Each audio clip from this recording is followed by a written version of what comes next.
We choose to go to the moon in this decade and do the other things, not because they are easy, but because they are hard. Si l'ensemble de l'univers est strictement déterminé par les lois de la nature, l'avenir est dicté par ce qui s'est produit précédemment. The United States will withdraw from the Paris Climate Accord. Les plantes de la Terre sont vertes uniquement parce que notre soleil est vert. Getting to Mars will be risky, dangerous. Est-ce qu'on peut continuer à manger autant de viande tout en protégeant la planète? There is life on Mars. Climate change is real, it's happening.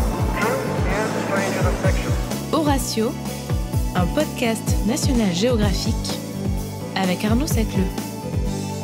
3, 2, 1, 0. All engine running.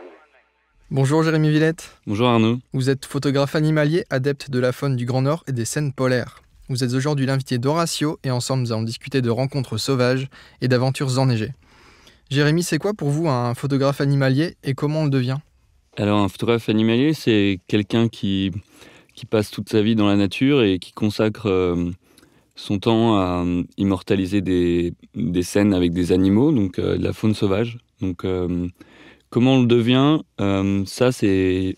Il n'y a pas du tout de recette, il n'y a pas d'école spécialisée, mais moi je suis devenu, parce que depuis tout petit, je suis né dans une ferme déjà au milieu des champs, et mes parents sont agriculteurs, et de ma chambre d'enfant, j'entendais des cerfs qui bramaient pendant la période de reproduction à l'automne, et j'étais fasciné par ça, et j'avais vraiment envie d'aller voir ce que c'était.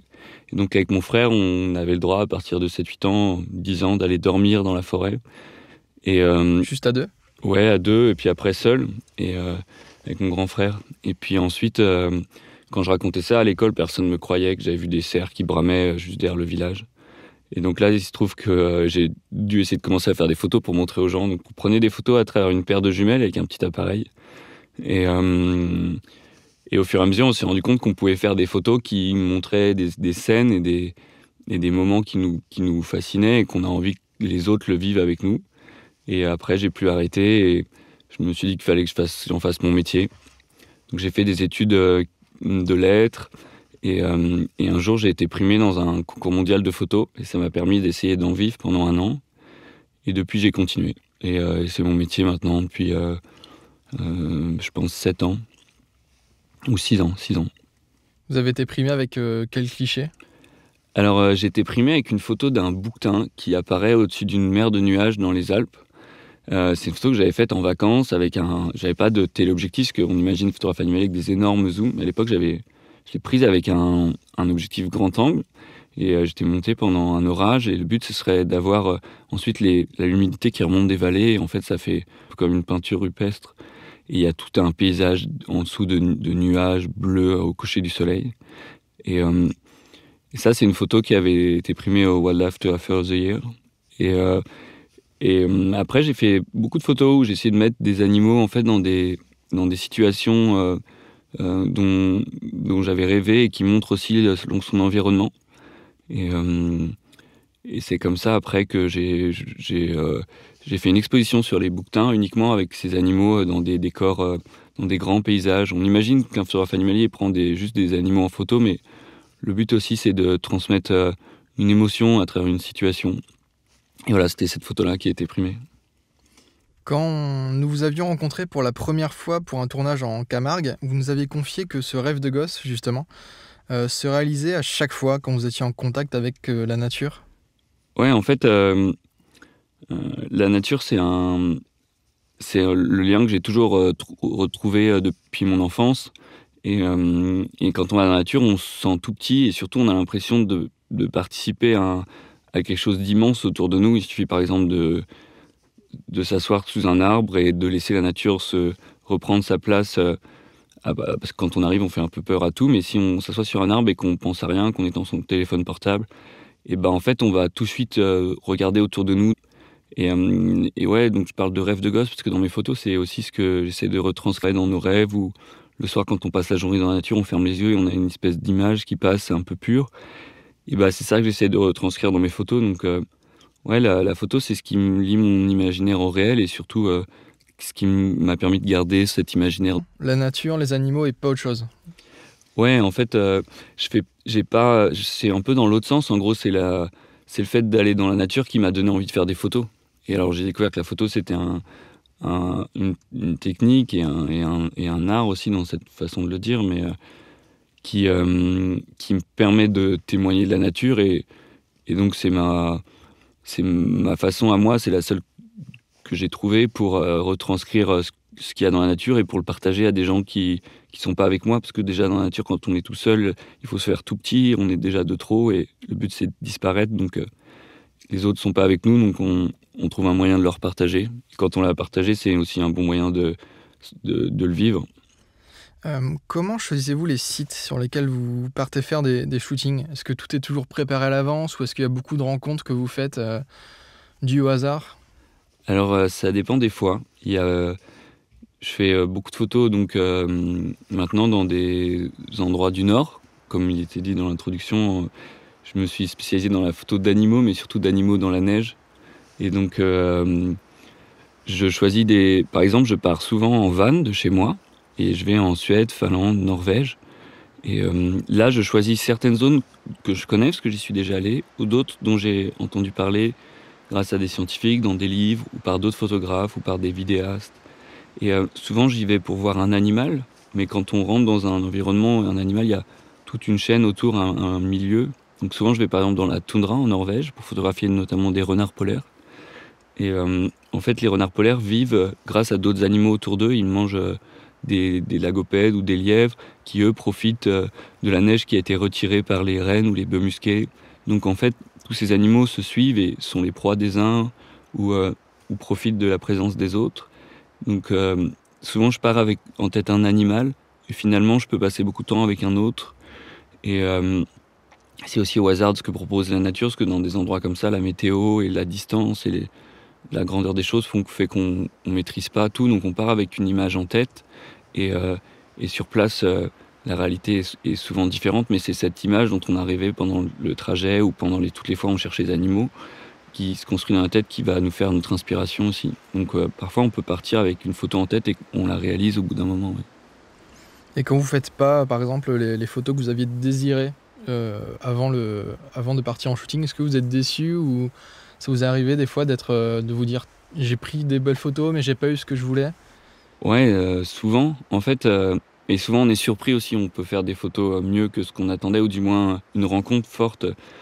On peut pas dissocier la beauté de la photo avec surtout la beauté des rencontres qu'on a, donc on dépend d'une réalité qui est la nature, qui est hostile et qui est aussi qu'on peut pas maîtriser. C'est ça qui rend la beauté des choses, c'est que déjà les animaux, on les piste, on les traque, parfois on les trouve pas, et puis surtout on doit se faire complètement accepter d'eux. Donc là, ça demande, on ne peut pas arriver en disant je vais faire ça, ça demande surtout de sortir de soi-même et d'essayer de comprendre ce qui se passe autour de nous. Mais surtout, la frustration, le fait de ne pas réussir à faire une photo, c'est ce qui nourrit aussi l'inspiration. Et quand on ne va pas réussir à atteindre un animal et qu'il y aura beaucoup de difficultés pour le voir un jour, c'est ça qui va créer l'émotion quand on va le voir.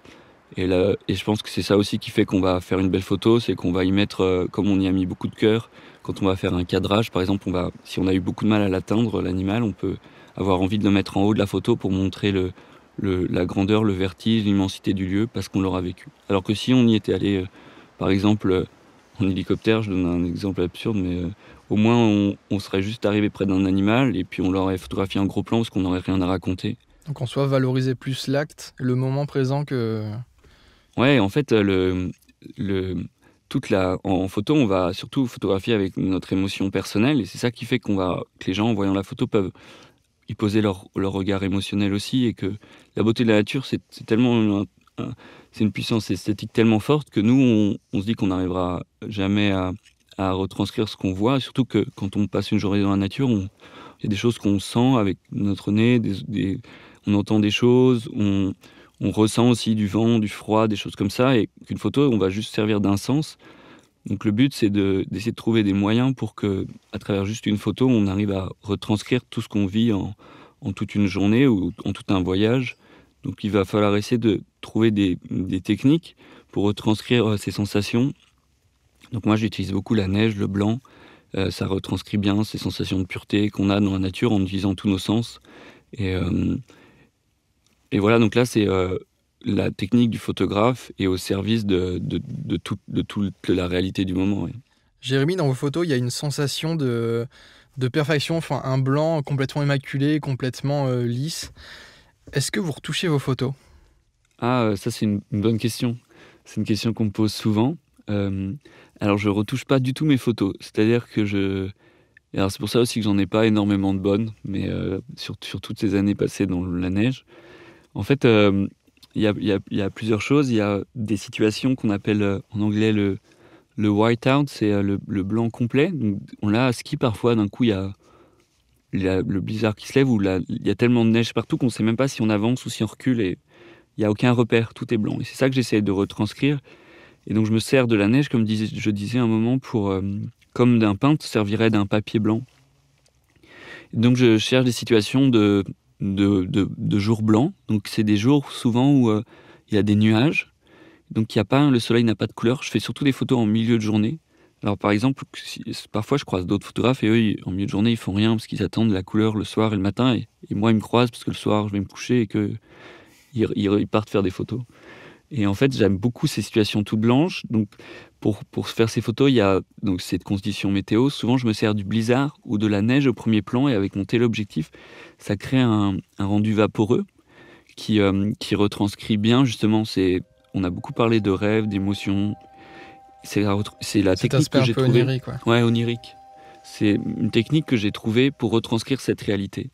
Donc parfois le téléobjectif permet d'augmenter une sensation de flou de premier plan, qui crée encore plus de vapeur blanche et tout. Mais quand je rentre chez moi, j'ai ma photo. Donc je fais des photos en RAW, c'est un format comme un format négatif en argentique, donc c'est un format que j'ai pas retouché. Et quand je le développe, je rajoute rien, j'enlève rien. Donc sur mes photos notamment, il n'y a pas d'éléments, il n'y a pas de branches ni d'arbres. Et parce qu'en fait, quand je vais dans des grands déserts blancs, qu'après, que dans toute la journée, on ressent plein de sensations de pureté, qu'on fait une photo au téléobjectif, on va voir apparaître des petits détails gênants, donc un caillou. Et en fait, à l'œil, c'est pur, mais au téléobjectif, ça prend beaucoup de place. Donc là, ce que je vais faire, c'est que je vais m'allonger pour qu'on voit la neige entièrement, ou je vais attendre qu'il y ait une tempête pour que ça apporte de la neige sur les animaux et tout. Donc non, c'est des photos qui sont absolument pas retouchées, et rien n'est enlevé ni ajouté, et le blanc est complètement réel. Et c'est aussi pour ça, je fais pas des photos. Le fait que je retouche pas mes photos, c'est pas pour dire je les ai pas retouchées. Je pense c'est pas grave, quelqu'un qui retouche ses photos. Au contraire, ça peut être intéressant et aller encore plus loin dans la démarche artistique. Ce qui compte, c'est d'être franc avec ça et de le dire, et qu'après la personne puisse juger la photo par rapport aussi à tous les éléments. Maintenant, par exemple, sur Instagram ou sur Internet, on sait plus ce qui est vrai et faux de toutes les photos qu'on voit.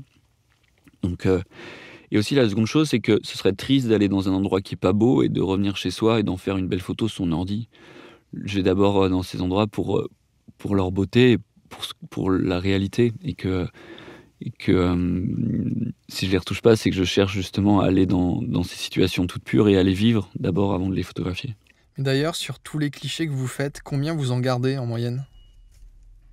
Alors, dans le blanc, dans des endroits où il fait très froid, on fait pas beaucoup de photos, parce que, comme je disais, on n'a pas beaucoup de batterie, et surtout les animaux, on les voit pendant très peu de temps. Donc je fais peu de photos, par exemple, quand j'ai une situation où j'ai vraiment toute la photo que je voulais, j'en fais plusieurs, parce que justement avec le vent, les grosses moufles et tout, j'en rate. Et après j'en garde peu. Je peux dire que cet hiver j'ai fait 6 grands voyages, ou 5 voyages, et j'ai gardé 7 photos. Et donc ces 7 photos, je vais m'en servir pour les mettre dans un livre que je vais faire avec toutes mes photos blanches, qui sortira pour Noël prochain, et aussi pour des expositions que je fais dans des galeries d'art. Et après, j'ai fait un voyage où là, j'ai gardé des photos qui racontent un reportage. Mais la plupart du temps, je garde 1 ou 2 photos par voyage. Ce qui paraît fou, hein, mais il n'y a que ces photos qui retransmettent justement cette sensation toute blanche que vous demandiez si c'était retouché. Vous êtes en effet aventuré plusieurs fois dans le Grand Nord pour réaliser une magnifique série de clichés.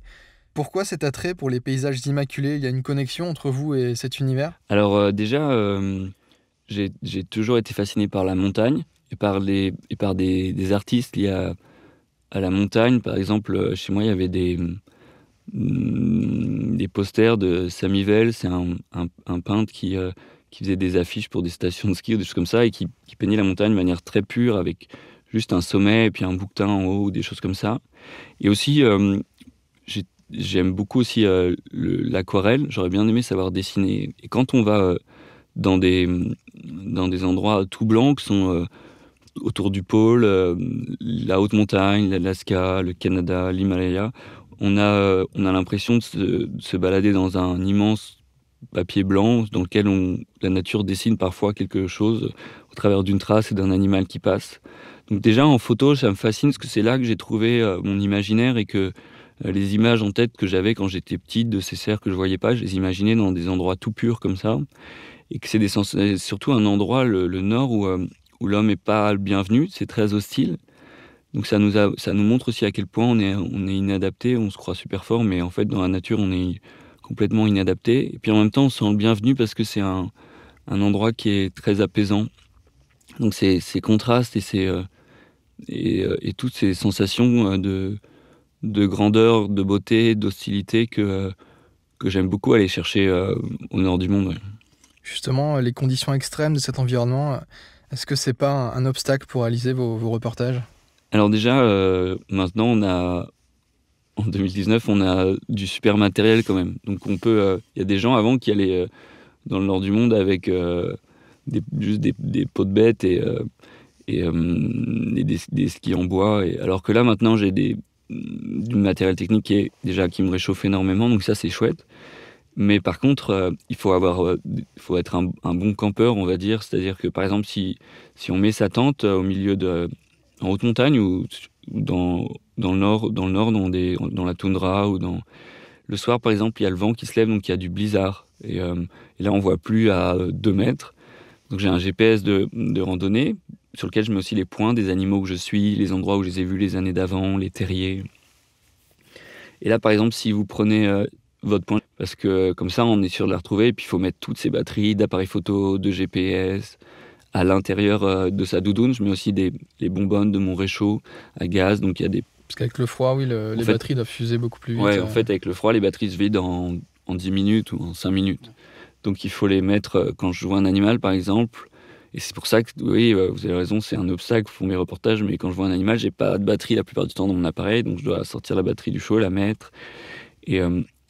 Mais en même temps, c'est en plus cet obstacle-là est un challenge, et une source d'inspiration énorme, parce que c'est ce froid, cette neige, cette glace qui crée toute cette beauté qui me fascine autant. Donc, et puis aussi le fait d'avoir des conditions difficiles toute la journée, ça oblige à avoir un rythme de vie qui est assez simple. On doit déblayer de la neige autour de sa tente, on doit faire fondre cette neige pour avoir de l'eau dans laquelle qu'on va mettre dans notre repas déshydraté et tout, et c'est très long de faire chauffer l'eau. Donc on fait plein de petites choses qu'on fait toute la journée, mais c'est des choses que j'aime beaucoup faire parce que c'est juste un quotidien de vie dans la nature, et tout ce qu'on fait est important, et donc on a vraiment l'impression de le vivre et d'être à sa place, et que ça ait du sens, et que après le lendemain quand on va se lever pour essayer de faire des photos, et on l'aura fait grâce à toute cette organisation et tout. Donc c'est un travail en tant que tel, et c'est un exercice qui est chouette parce qu'on est au milieu de la nature, dans un endroit vide, qui sent quand même super bien. Vous êtes déjà mis en danger pour prendre une photo ? En fait, je me sens pas en danger dans la nature parce que par exemple, j'évite les zones où il y a des ours polaires parce que je me déplace uniquement à ski, et les ours polaires, généralement pour les photographier, le mieux c'est d'être dans un bateau avec d'autres gens, ou dans une boîte un peu blindée, ou dans un Zodiac ou en motoneige. Donc les ours polaires, je les évite parce que eux, je serai leur nourriture. Mais je vais dans des zones où il n'y a pas de prédateurs qui m'en veulent vraiment. Il y a juste que des bons comportements. En gros, on peut se tromper. Une fois, je suis arrivé trop proche d'un bœuf musqué Donc les bœufs musqués, c'est des animaux qui sont des reliques de l'ère glaciaire, qui ressemblent à ça appartient à la famille des chèvres, mais c'est une famille compliquée parce que ça date des toutes premières branches de l'évolution des mammifères. Donc en fait, ça ressemble plus à un buffle avec des longs poils de mammouth, et c'est un animal très placide et en même temps très très puissant. Et un jour, je me suis retrouvé trop proche d'un coup en me déplaçant dans la neige et sans le vouloir. Et donc là, il a commencé à me charger, mais tout de suite, je me suis mis dans la neige pour lui montrer que j'étais pas un rival et que c'était lui le plus fort. Donc la plupart du temps, dans la nature, il faut juste... les règles sont souvent les mêmes avec les animaux. Il faut aller à leur rythme, essayer de les comprendre. Et très vite, on saura comment ne pas les énerver ou du moins les déranger, puisque le but, c'est vraiment, la première chose, c'est de pas les déranger parce que on profite de leur univers et donc on ne doit pas en plus essayer de les mettre en danger parce que c'est des situations, la neige, où les animaux ont très peu de nourriture et ils ont très peu de réserve et il faut surtout... Je me sens pas en danger dans la nature, alors sauf en haute montagne, mais là, dans ce cas-là, j'y vais avec quelqu'un d'autre. Mais la plupart du temps, dans le nord du monde, c'est plat, donc il n'y a pas d'avalanche. Il y a des petits risques, mais comme je disais, quand on a des réflexes de campeur ou de baladeur, on va dire, il nous arrive rien et j'aurais plutôt tendance à dire aux gens qu'on serait surpris du fait qu'il y ait peu de danger dans la nature, par exemple les loups ou des animaux qu'en ville on considère comme méchants. On se rend compte dans la nature qu'ils ont tout très peur de nous d'abord. Ouais, vous avez pris, outre le bœuf musqué, vous avez aussi pris en photo un coyote au Canada, ouais, ou un pigargue à tête blanche en Alaska. Qu'est-ce qu'on ressent du coup quand on se retrouve face à face avec de tels animaux sauvages ? Alors, c'est des situations qui sont très intenses. Alors, le but, c'est pas d'être face à face avec l'animal, mais parfois, dans des photos, c'est chouette d'avoir un regard, parce que c'est ce qu'il y a le plus fort. Surtout, je parlais des loups notamment, dans un regard, il y a quelque chose qu'on appelle du sauvage pur, ce que par exemple Jack London appelle le wild, c'est cette sensation d'une puissance naturelle qui est beaucoup plus grande que nous, qui parle aussi d'un mystère, parce que les animaux, on les voit très peu souvent. Donc, ils ont toute une vie qu'on ignore. Et quand on les voit, ils portent toute cette vie. Ce loup-là, quelque temps avant, il a sans doute chassé un caribou. Il s'est battu avec un autre loup dans une meute. Donc, en fait, quand on voit un animal comme ça, on ressent tout ça d'un coup.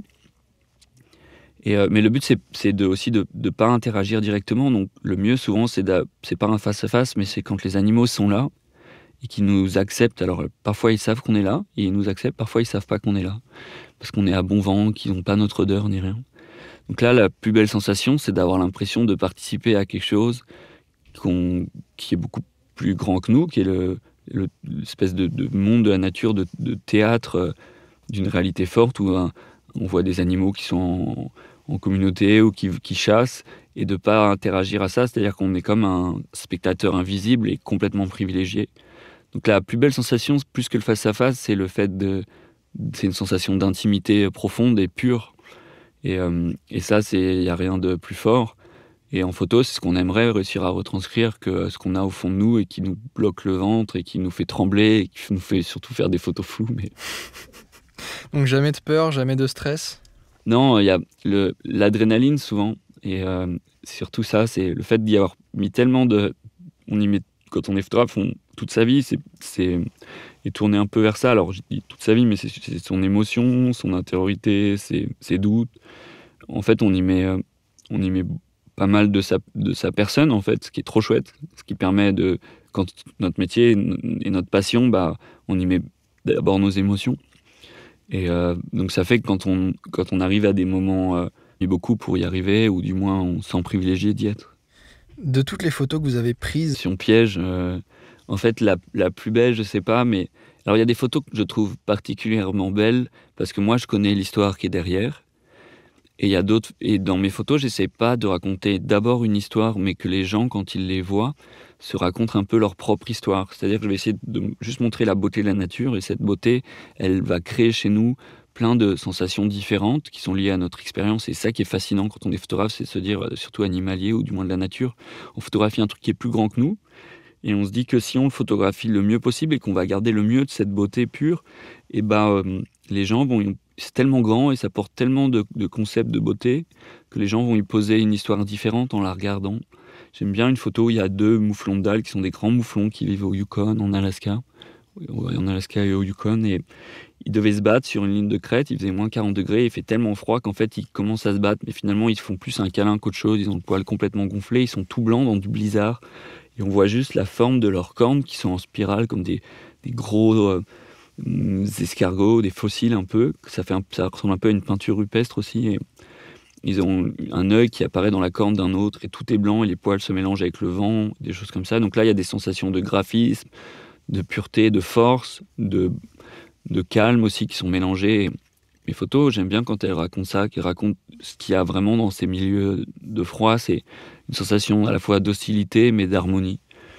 Et donc cette photo, notamment des deux mouflons, je pense que c'est celle qui me plaît le plus moi, parce qu'elle retranscrit plein de choses que je vis. Est-ce qu'il y a une scène, un décor ou tout simplement un animal que vous rêvez d'immortaliser ? Ah, il y en a plein. En gros, des scènes, je sais pas, mais surtout des animaux que je rêve de rencontrer. Alors, le plus proche de chez nous, c'est le lynx. Le lynx, il y en a en France, donc il est dans le Jura, dans les Vosges, un peu partout à l'est de la France. Malheureusement, il est pas très bien accepté par les chasseurs, mais qui le braconnent, ou il a beaucoup d'accidents de la route parce qu'il a justement ce flingue des félins qui me fascine. Il y a des vidéos sur internet où on voit un lynx qui traverse une route entre deux personnes. Il en a absolument rien à faire des gens parce que c'est un félin, donc il traverse. C'est un animal qui est hyper beau.